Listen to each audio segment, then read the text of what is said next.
RSS ನೋಂದಣಿ ಆಗಿಲ್ಲ, ಮುಂದೆಯೂ ಕೂಡ ಆಗಲ್ಲ. ಬಿಎಲ್ ಸಂತೋಷ್ ನೀಡಿರುವಂತಹ ಹೇಳಿಕೆಗೆ ಕಾಶ್ಯಪ್ನವರು ಕಿಡಿಕಾರಿದ್ದಾರೆ. ಆರ್ಎಸ್ಎಸ್ಗೆ ಕಳ್ಳ ದುಡ್ಡು ಬರ್ತಾ ಇದೆ, ನೋಂದಣಿ ಮಾಡಿಸಿದ್ರೆ ಗೊತ್ತಾಗ್ಬಿಡುತ್ತೆ. ಕಳ್ಳ ಹಣ ರಕ್ಷಣೆಗೆ ನೋಂದಣಿಯನ್ನ ಮಾಡಿಸಿಲ್ಲ ಅಂತ ಹೇಳಿದ್ದಾರೆ. ಇವರಿಗೆ ಸಂವಿಧಾನ ಕಾನೂನು ಯಾವುದು ಬೇಡ, ಯಾವುದೇ ಸಂಘಟನೆ ಆದರೂ ನೋಂದಾಯಿಸಬೇಕು ಅಂತ ಹೇಳಿದ್ದಾರೆ. ಸಚಿವ ವಿಜಯಾನಂದ ಕಾಶ್ಯಪ್ನವರು ಮಾತಾಡಿದ್ದಾರೆ ಇದ್ರ ಬಗ್ಗೆ. ಸಂಘಟನೆಗೆ ಯಾವುದೇ ಸಂಘಟನೆ ಇಲ್ಲ, ಸಂಘಟನೆಗೆ ಒಂದು ಹೆಸರು ಇರಬೇಕು, ಒಂದು ರಿಜಿಸ್ಟ್ರೇಷನ್ ಇರಬೇಕು, ಅಂದಾಗ ಅದು ಅಧಿಕೃತ ಆಗಕ್ಕೆ ಸಾಧ್ಯ.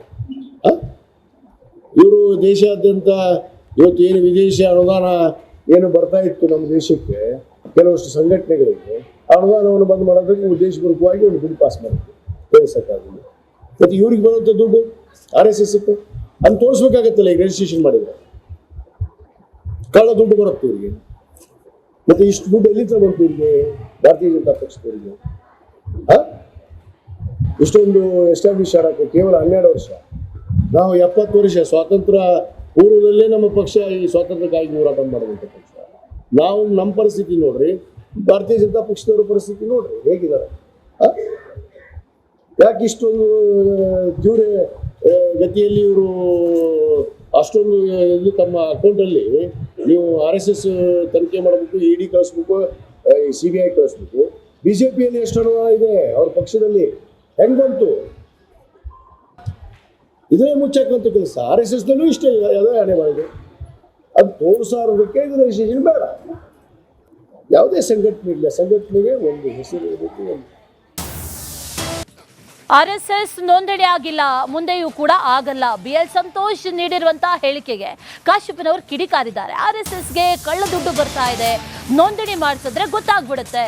ಕಳ್ಳ ಹಣ ರಕ್ಷಣೆಗೆ ನೋಂದಣಿಯನ್ನ ಮಾಡಿಸಿಲ್ಲ ಅಂತ ಹೇಳಿದ್ದಾರೆ.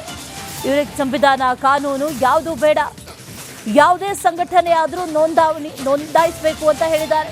ಸಚಿವ ವಿಜಯಾನಂದ ಕಾಶ್ಯಪ್ನವರು ಮಾತಾಡಿದ್ದಾರೆ ಇದ್ರ ಬಗ್ಗೆ.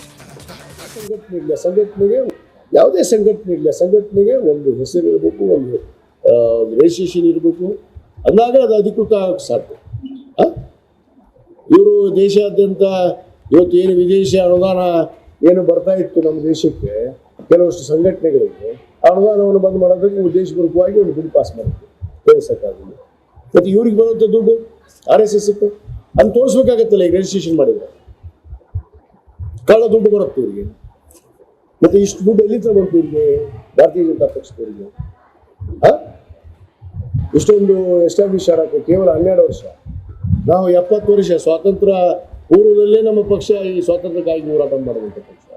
ನಾವು ನಮ್ಮ ಪರಿಸ್ಥಿತಿ ನೋಡ್ರಿ, ಭಾರತೀಯ ಜನತಾ ಪಕ್ಷದವರ ಪರಿಸ್ಥಿತಿ ನೋಡ್ರಿ ಹೇಗಿದ್ದಾರೆ. ಯಾಕೆ ಇಷ್ಟೊಂದು ಜೂರೆ ಗತಿಯಲ್ಲಿ ಇವರು ಅಷ್ಟೊಂದು ಇದು ತಮ್ಮ ಅಕೌಂಟಲ್ಲಿ ನೀವು RSS ತನಿಖೆ ಮಾಡಬೇಕು, ED ಕಳಿಸ್ಬೇಕು, CBI ಕಳಿಸ್ಬೇಕು. BJPಯಲ್ಲಿ ಎಷ್ಟು ಅನುದಾನ ಇದೆ ಅವ್ರ ಪಕ್ಷದಲ್ಲಿ, ಹೆಂಗ್ ಬಂತು? ಇದೇ ಮುಚ್ಚಾಕಂತ ಕೆಲಸ. RSSದಲ್ಲೂ ಇಷ್ಟೇ ಯಾವುದೇ ಹಣೆ ಮಾಡಿದೆ, ಅದು ತೋರಿಸೋದಕ್ಕೆ ಇದು ರಿಜಿಸ್ಟ್ರೇಷನ್ ಬೇಡ. ಯಾವುದೇ ಸಂಘಟನೆ ಇಲ್ಲ, ಸಂಘಟನೆಗೆ ಒಂದು ಹೆಸರು ಇರಬೇಕು, ಒಂದು